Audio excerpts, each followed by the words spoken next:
समीचीन विकल्पों का सम्यक समाधान। सुनिए परम पूज्य श्रमण श्री सुप्रभ सागर जी महाराज के मुखारविंद से YouTube चैनल सुप्रभ उवाच पर शुभाशीष परम पूज्य श्रमणाचार्य 108 श्री विशुद्ध सागर जी महाराज। सानिध्य श्रमण सुप्रभ सागर जी महाराज, श्रमण प्रणत सागर जी महाराज। पुणे आर्जक श्री रविंद्र जयश्री, कुमारी परिणा गहाणकर अमरावती, 100 मोक्षता राजस डोन गावकर औरंगाबाद। भगवान, धर्म का स्वरूप क्या है और श्रावकों को साधुओं के प्रति कर्तव्य क्या होना चाहिए? हे नमस्तुभ्यं।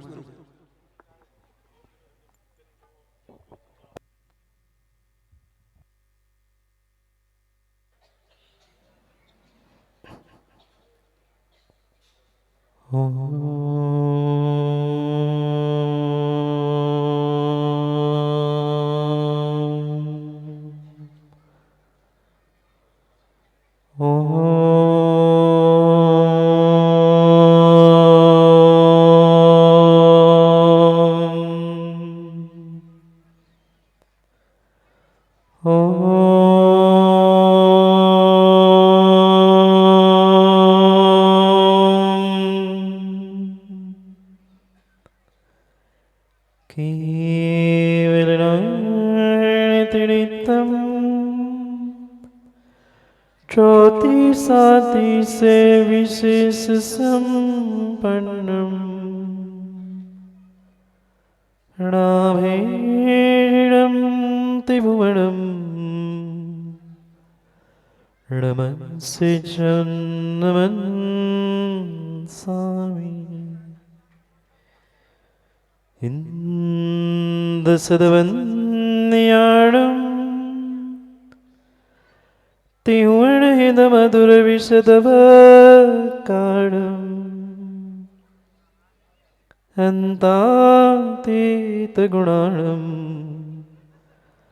नमो जृणाणं चित्भवाणं नमो हरिहन्ताणं नमो सिद्धाणं नमो आयरीयाणं नमो वैजायाणं नमो मूलोय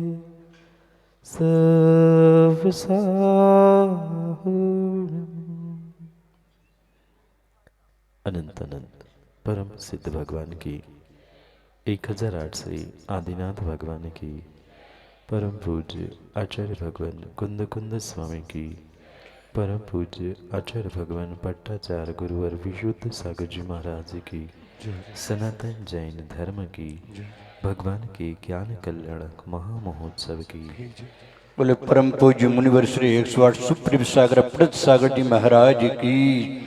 बोले परम पूजनीय 105 आरिका श्री विजय शास्त्री माता जी की जय। भव्यात्माओं,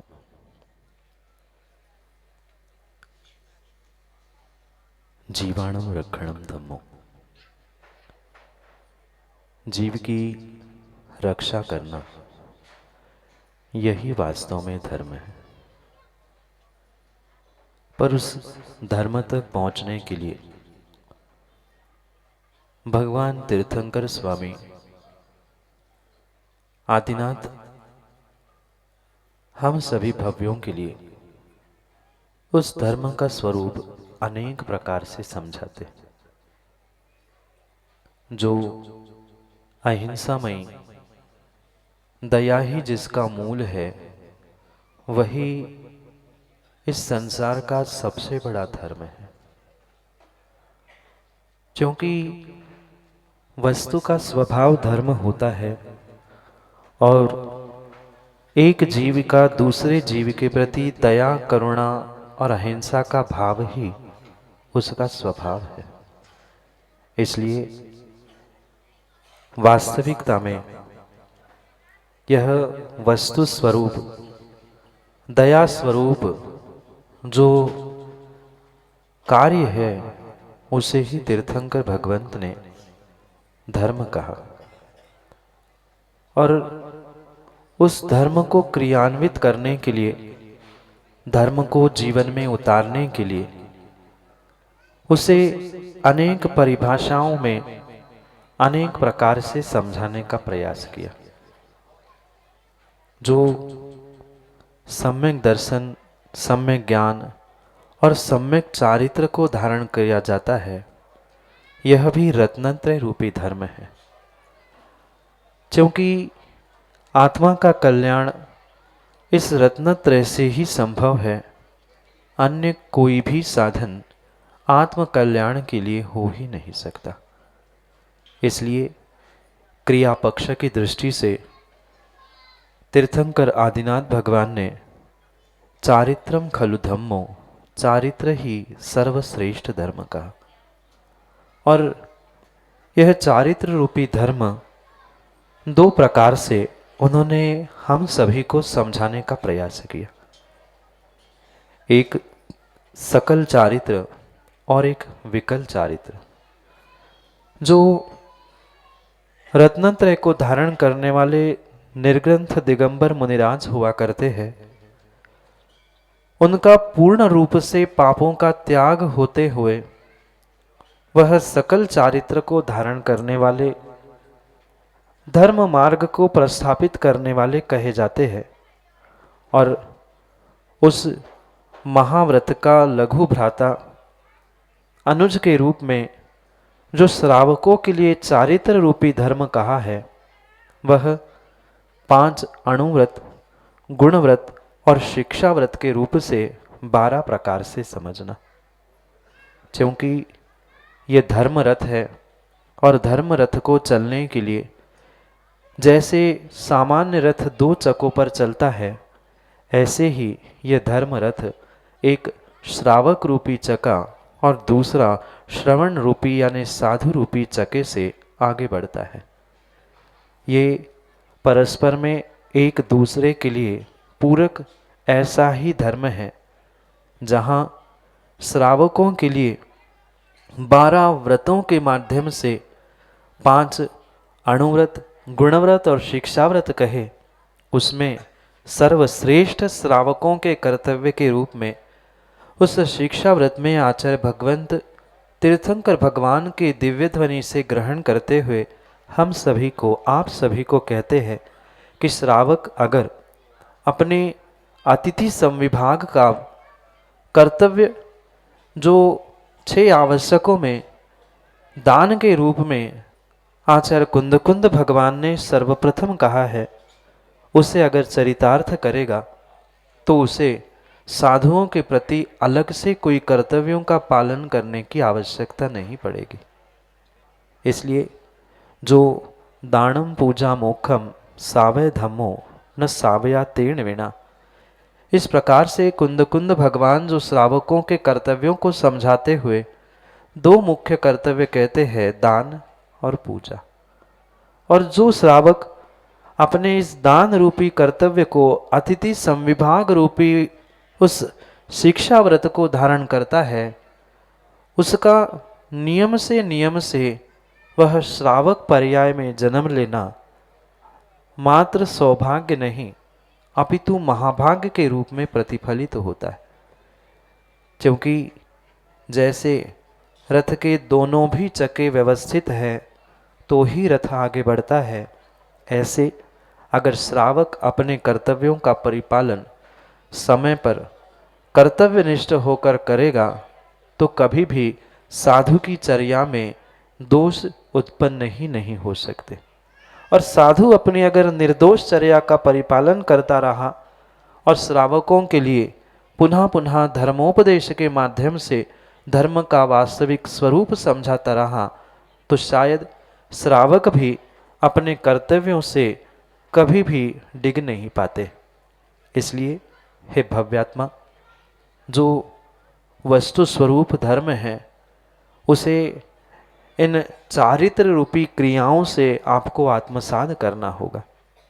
श्रावक की जो श्रेणी विशेष प्रतिमाओं के माध्यम से कही है, ऐसे क्रम से उस पहली प्रतिमा से लेकर वह 11वीं प्रतिमा तक उसे अपने आत्म कल्याण की भूमिका को प्राप्त करते हुए धारण करने की आवश्यकता है। साथ में जैसे ही उस उत्कृष्ट श्रावक पर्याय यानी शुल्लक ऐलक अवस्था को वह श्रावक प्राप्त करता है, वहाँ से पुनः वह महाव्रतों को यानी पूर्ण रूप से पापों का त्याग करते हुए 5 महाव्रत, 5 समिति, 6 आवश्यक, 6 इंद्रिय निरोध, 7 शेष आदि को मिलाकर उन 28 मूल गुणों को धारण करता है। और ये पक्का मानना कि बिना सकल चारित्र धारण किए बिना किसी भी जीव का कल्याण संभव नहीं है। पर श्रावक अगर उस महाव्रतों को धारण नहीं कर पा रहा है, साधु नहीं बन पा रहा है, पर कम से कम प्रत्येक साधु को साधु मानते हुए नमोकार मंत्र का अंतिम पद भी जीवन में उतार ले, नमो लोहे सव सावणम, तो शायद उसका कल्याण उस श्रावक पर्याय से ही होना प्रारंभ हो सकता है। इसलिए हे भव्यात्मा, प्रत्येक पिछी कमंडलधारी उस साधु को आपको प्रतिदिन स्मरण करते हुए उनके लिए, और उनके लिए नहीं अपितु स्वयं के चारित्र और स्वयं के धर्म के और स्वयं के कर्तव्यों के पालन के निमित्त तुम्हें साधु की सेवा, वैयावृत्ति और व्यवस्था करना, ये आज के भी परिप्रेक्ष्य में श्रावकों का आद्य कर्तव्य है। अगर श्रावक समय समय पर साधु संघ की सेवा, वैयावृत्ति, दान, पूजा आदि में तत्पर रहेंगे तो आने वाले समय में भी ये साधु आप श्रावकों के लिए समय समय पर धर्म का उपदेश देते हुए पुनः पुनः आपको धर्म में स्थापित करने के लिए निमित्त बन सकते हैं। भगवान की यह दिव्य देशना धर्म का स्वरूप सप्तभंगी रूप 4 अनुयोगों के माध्यम से प्रस्थापित हुई। जहाँ समो शरण में 3 गतियों के जीवों के लिए समान रूप से शरण मिलती है, उसे समो शरण कहा जाता है। और इस समो शरण में 12 सभाओं के माध्यम से ये तीनों गतियों के जीव यहाँ पर समो यानी समान रूप से स्थान प्राप्त करते हुए वह भगवान की दिव्य ध्वनि सुनने का प्रयास करते हैं। 7 भूमियों के अंतिम भूमि जो अष्टम भूमि कही जाती है, श्री मंडप भूमि, वहाँ 3 कटनियों के ऊपर वह सुंदर स्वर्णमयी सिंहासन पर वे तीर्थंकर प्रभु विराजमान होते हैं।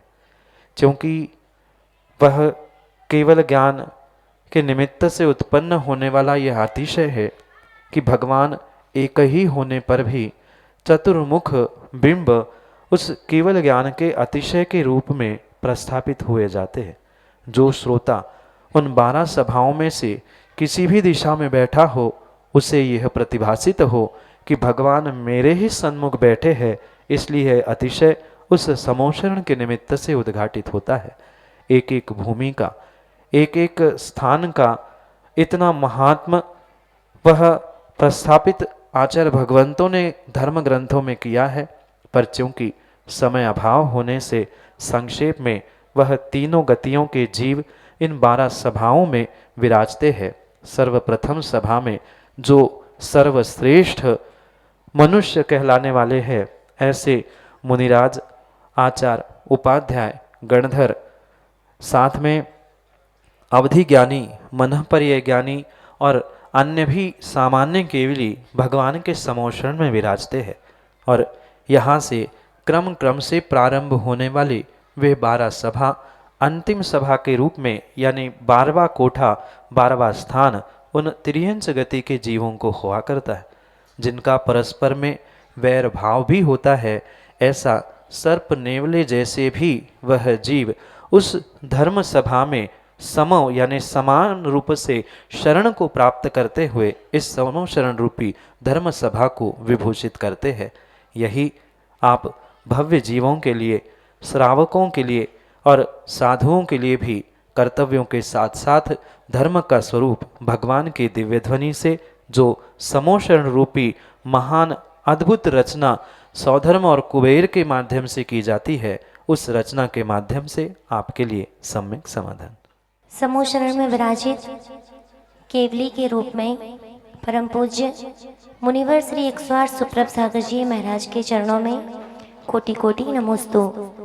पूज्य मुनिवर श्री प्रणत सागर जी महाराज के चरणों में कोटि कोटि नमोस्तु। वंदामी इच्छामी माता जी। हे पूज्य मुनिवर, वर्तमान में देख रहे हैं कि आज व्यक्तियों की सबसे ज़्यादा भीड़ लगी तो ज्योतिषाचार्यों के पास लगती है। मेरे अंदर एक जिज्ञासा है कि पूज्य मुनिवर, यदि हमारे हाथों में हस्त रेखाएं हैं और भी बहुत सारे अंगों से पहचाना जाता है कि यह व्यक्ति भाग्यवान है या दुर्भाग्यवान है, यह किसी भी कार्य में सफल होगा या विफल होगा, तो क्या इन रेखाओं का प्रभाव पड़ता है? पूज्य मुनिवर, कृपया कर हमारी इस जिज्ञासा का समाधान कीजिए। नमोस्तु महाराज जी, नमोस्तु नमोस्तु। हे भव्य, अगर व्यक्ति की हाथों की रेखाओं से ही उसका भाग्य बनता है, उसकी अच्छी या बुरी स्थिति होती है, तो जिन व्यक्तियों को, जिन जीवों के हाथ ही नहीं होते, तो क्या उनकी किस्मत नहीं होती? ये ध्यान रखना कि तीर्थंकर भगवान के वाणी में अनेक विधाएं, अनेक विद्याएं उन्होंने उद्घाटित की। उसमें ये ज्योतिष विद्या भी मुख्य रूप से प्राप्त होती है। जो द्वादशांगमयी जिनवाणी कही, उसमें जो 12वें अंग के 14 पूर्व विभाग किए, उसमें 10वें पूर्व में भगवान की वाणी में जो इन विधाओं का, इन विद्याओं का वर्णन है, उस विद्यानुवाद पूर्व के माध्यम से प्रस्थापित हुआ। क्योंकि तीर्थंकर भगवान के वाणी से इन विद्याओं का, इन विधाओं का वर्णन हुआ, इसलिए हमें वह विद्याएं, विधाएं पूर्ण रूप से स्वीकार है। उनका अस्तित्व नकारा नहीं जाता, पर फिर भी आज उन दिगंबराचार्य गुरुओं को छोड़कर ज्योतिषाचार पंडित विद्वानों के पीछे जो अपने ज्योतिष को समझने के लिए, भविष्य को समझने के लिए दौड़ने वाले जीव है, उन सभियों से यही कहना है कि आप ये ध्यान रखना कि अगर वह तुम्हारे ग्रह, नक्षत्र, कुंडली और हाथों की रेखाओं से ही भविष्य और सब कुछ होता है, तो बेचारा ज्योतिषाचार आपसे दान लेते हुए सब पुरुषार्थ क्यों करता है? उसका अगर भाग्य होगा तो बिना पैसे लिए भी उसको दूसरों का ज्योतिष बताना चाहिए और उसकी भी किस्मत अपने उस ग्रहों के और हस्तरेखाओं से उद्घाटित होनी चाहिए। ये ध्यान रखना, ये विधाएं हैं, ये निमित्त ज्ञान है, पर इस निमित्त ज्ञान को निमित्त ज्ञान के रूप में ही स्वीकार करने की आवश्यकता है। आज इन विद्याओं को लेकर, चाहे वास्तु विद्या हो, चाहे ज्योतिष विद्या हो, इनके पीछे पड़कर जो पागलों की भांति विपरीत परिणति कर रहे हैं, उन विद्याओं को ही, ज्योतिष को, इन निमित्तों को, हस्तरेखाओं को, कुंडली और ग्रहों को ही सब कुछ मान रहे हैं, वे कहीं न कहीं एकांतवादी होने का ही प्रयास कर रहे हैं। ये पुनः पुनः ध्यान रखें कि हाथों की रेखा और ग्रह भी समय समय पर बदलते हुए देखे जाते हैं। जिनको सच्चे देवशास्त्र गुरु के प्रति श्रद्धा और समर्पण है, वह उन देवशास्त्र गुरुओं की सन्निधि, सानिध्य और अनुष्ठानों को प्राप्त करने के निमित्त से अपने भाग्य, अपने हस्तरेखा और अपने कुंडली में बैठे हुए ग्रहों को भी बदलने का पुरुषार्थ अवश्य ही करते हैं। इसलिए उन हस्तरेखाओं को या ज्योतिष के ग्रह नक्षत्रों को देखकर अपने आप को देवशास्त्र गुरु से वंचित करने की आवश्यकता नहीं है, अपितु आप जितना जितना देवशास्त्र गुरु से, सच्चे देवशास्त्र गुरु से जुड़ने का प्रयास करेंगे, विश्वास मानना उतनी ही हाथों की रेखा भी बदलते हुए और ग्रहों के दुष्ट कष्ट भी मिटने की पूर्ण संभावना हुआ करती है। यही आपके लिए सम्यक समाधान। हे भगवान, नमोस्तु नमोस्तु नमोस्तु। पूज्यवर, आप सम्यक्त की महिमा गा रहे हैं और गौमटसार जीव कांड में सातिशय मिथ्या दृष्टि एक शब्द आया है, उसको सातिशय उपमा दी गई है और ये कहा गया है कि उसके प्रति समय असंख्यात गुणी द्रव्य प्रमाण निर्जरा होती है। तो ये कैसा विशेषण दे दिया गया है मिथ्या दृष्टि को भी सातिशय, जबकि हम 7वें गुण स्थान में सातिशय का ये विशेषण जानते हैं। इसका क्या रहस्य है पूज्यवर? नमोस्तु। हे भद्रजीव, सातिशय शब्द मात्र 7वें गुण स्थान में ही नहीं, अपितु जहाँ जहाँ अतिशय पूर्ण कार्य होते हैं वहाँ सातिशय शब्द विशेषण के रूप में जोड़ा जाता है।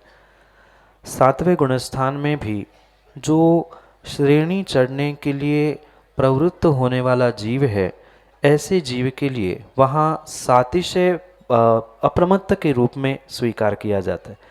और बिल्कुल ऐसे ही जो अनादि मिथ्या दृष्टि जीव है, जब वह सम्यक दर्शन के उन्मुख होता है, अर्थात अभी जिसने सम्यक दर्शन प्राप्त नहीं किया पर सम्यक दर्शन प्राप्त करने की पूरी संभावना है, ऐसा जो जीव हुआ करता है, ऐसे उसके भद्र परिणामों के कारण से उसे भद्र मिथ्या दृष्टि या सातिशय मिथ्या दृष्टि भी कहा जाता है। क्योंकि ये पुनः पुनः ध्यान रखना कि सम्यक दृष्टि सम्यक दर्शन प्राप्त नहीं करता, मिथ्या दृष्टि ही सम्यक दर्शन प्राप्त करता है।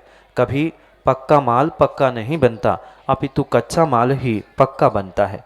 ऐसे ही मिथ्याद गुण स्थान में जब वह अपने परिणामों को भद्र करता है, वहाँ तत्वों का निर्णय करता है, और तत्वों का निर्णय जिस समय जिस क्षण उसका पूर्ण होता है, उसी समय जो उसका मिथ्यात था वह मिथ्यात 3 टुकड़ों में टूटते हुए वह सम्यक प्रकृति, सम्यक मिथ्यात और मिथ्यात रूप फलीभूत होती है।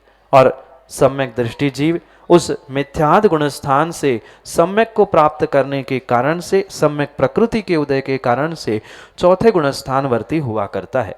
और ऐसे जो अगले गुण स्थान को कुछ समय में प्राप्त करने वाला है, ऐसे जीव को सातिशय जीव कहा जाता है, चाहे वह 7वें गुण स्थानवर्ती हो, क्योंकि वो भी श्रेणी चढ़ के 8वें गुण स्थान को प्राप्त करने वाला हुआ करता है। और यहाँ भी मिथ्याद गुण स्थान में वह कुछ ही क्षणों में, कुछ ही समय में अपने अनादि मिथ्यात के टुकड़े करते हुए अगले गुण स्थान यानी 4थे गुण स्थान को प्राप्त करने की पूरी संभावना है। और पुनः पुनः जो भद्र परिणाम उस जीव के हो रहे हैं, उसके वह भद्र परिणाम, तत्वों का निर्णय, तत्वों के प्रति रुझान, तत्वों के प्रति रुचि, जो उसके तत्व श्रद्धान के रूप में, सम्यक दर्शन के रूप में फलीभूत होने वाली है, वह बिल्कुल उस अंतिम पड़ाव में होने के कारण से उसे सातिशय मिथ्या दृष्टि कहा जाता है। अगर गणित की भाषा में हम समझे तो जो गणित में एक विषय आता है कि अमुक वस्तु इसके समान तो नहीं है, पर टेंड्स टू, जो लिमिट आदि गणित है उसमें यह कहा जाता है कि ये बराबरी कर रहा है। ऐसे ही वह मिथ्या दृष्टि अभी सम्यक दृष्टि नहीं बना, पर सम्यक दृष्टि बनने का उसका अंतिम पुरुषार्थ है और वह नियम से फलीभूत ही होने वाला है। इसलिए ये अतिशय उसके जीवन में घटित होने वाला है जो आज तक नहीं हुआ है। इसलिए उस मिथ्या दृष्टि को भी सातिशय मिथ्या दृष्टि कहा जाता है। यही आपके लिए सम्यक समाधान। चरणों में बारंबार नमोस्तु नमोस्तु नमोस्तु। हे पुरवर, जिस तरह से मरघट पर लेकर जाते हैं तो समय ज्ञान वैराग हो जाता है। संसार असार है, क्षणभंगुर है, विनाशी है। फिर उसके बाद आने के बाद, फिर थोड़ी देर बाद नहाने के बाद ज्ञान वैराग चला जाता है। इसलिए पुरवर, ये ज्ञान वैराग ठहरता क्यों नहीं है? ज्ञान वैराग गुरुवर का उपदेश सुनने से होता है, क्षण वैराग आता है, फिर रहता क्यों नहीं है? गुरुवर समाधान करें। हे भव्य, यह शमशान वैराग्य हर व्यक्ति को कुछ क्षण जीवन में अवश्य प्राप्त होता है। और जैसे ही आपने कहा कि शमशान से लौटकर हर इंसान नहाता है, तो जो भी संस्कार वह आत्मा तक ले जाने का प्रयास करता है, पानी डालकर नहाने में बहा देता है। और शायद इसीलिए वह कुछ मिनटों का वैराग्य कुछ क्षणों में ही समाप्त हो जाता है। इसलिए उसे ये समझना होगा कि ये वास्तविक वैराग्य नहीं है, ये कुछ घटनाओं को देखकर अपने भावों में आया हुआ एक विशेष जोर है, अगर उन्हीं परिणामों को जीव लंबे समय तक संभालने का प्रयास करे तो वह सच्चा वैराग्य कहलाने की योग्यता रखता है।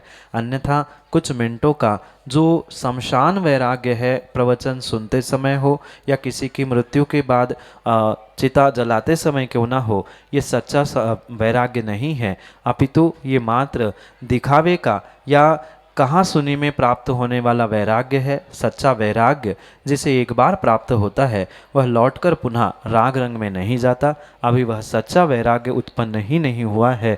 उसके लिए आपको 12 भावनाओं का चिंतन करना, साधु संघों की सेवा करना, यह पुरुषार्थ प्रबलता से करना होगा। तभी जाकर आप उस विशेष और पूर्ण स्थायी वैराग्य को प्राप्त कर सकते हैं।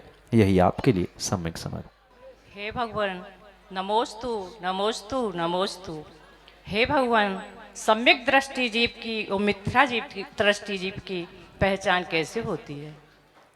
हे भव्यात्मा, सम्यक दृष्टि जीव को पहचानने के लिए तीर्थंकर भगवंतों ने, आचार्य भगवंतों ने कोई थर्मामीटर नहीं बनाया, क्योंकि थर्मामीटर से शरीर का बुखार नापा जा सकता है, बाकी की परीक्षाओं से शरीर की बीमारियों को देखा जा सकता है, पर सम्यक मिथ्यात्व की परिणति जीव के बाह्य परिणति से या बाह्य क्रियाओं से किंचित भी समझ में नहीं आती, क्योंकि वह घोर मिथ्या दृष्टि अभव्य जीव भी द्रव्य लिंग धारण करते हुए दुनिया के सामने बहुत बड़ा धर्मात्मा बनकर घूम सकता है, पर यह आवश्यकता नहीं है कि उसके बाह्य धर्मात्मा भेष से वह सम्यक दृष्टि हो ही। इसलिए ये पक्का मानना कि जीव के जैसे अंतरंग के परिणाम है, सच्चे देवशास्त्र गुरु पर श्रद्धान है, उससे ही यह निर्णित किया जा सकता है कि वह अमुक व्यक्ति सम्यक दृष्टि है कि अमुक व्यक्ति मिथ्या दृष्टि है। इसके लिए हमें आगम का ज्ञान होना बहुत आवश्यक है। और मैं तो यही कहता हूँ कि दूसरे की सम्यक मिथ्यात्व की परीक्षा करने की बजाय अगर हर इंसान स्वयं के सम्यक दर्शन की परीक्षा करेगा तो शायद इस संसार में उसे कोई मिथ्या दृष्टि मिलेगा ही नहीं, क्योंकि सम्यक दृष्टि सभी को सम्यक दृष्टि ही देखने का कहने का प्रयास करता है। वह मिथ्या दृष्टि को भी सम्यक मार्ग पर प्रवृत्त करने का प्रयास करता है। इसलिए स्वयं के श्रद्धान परिणाम परिणति का परीक्षा पूर्वक निर्णय करे कि मैं कितना पानी में हूँ। मुझे सच्चे देवशास्त्र गुरु और जो सम्यक दर्शन के 8 अंग कहे हैं, 25 दोष कहे हैं, मेरे पास दोष है कि वह 25 गुण है, इसका निर्णय करते हुए स्वयं ही अपने सम्यक दर्शन का निर्णय करे। दूसरे के सम्यक दृष्टि मिथ्या दृष्टि बनने से हमारा कल्याण होने वाला नहीं है। इसलिए अपने कल्याण के लिए स्वयं के सम्यक की परीक्षा करे। यही आपके लिए सम्यक समाधान। समीचीन विकल्पों का सम्यक समाधान सुनिए परम पूज्य श्रमण श्री सुप्रभ सागर जी महाराज के मुखारविंद से। YouTube चैनल सुप्रभ उवाच पर शुभाशीष परम पूज्य श्रमणाचार्य 108 श्री विशुद्ध सागर जी महाराज। सानिध्य श्रमण सुप्रभ सागर जी महाराज, श्रमण प्रणत सागर जी महाराज। पुणे आर्जक श्री रविंद्र जयश्री, कुमारी परिणा गहाणकर अमरावती, 100 मोक्षता राजस डोन गावकर औरंगाबाद।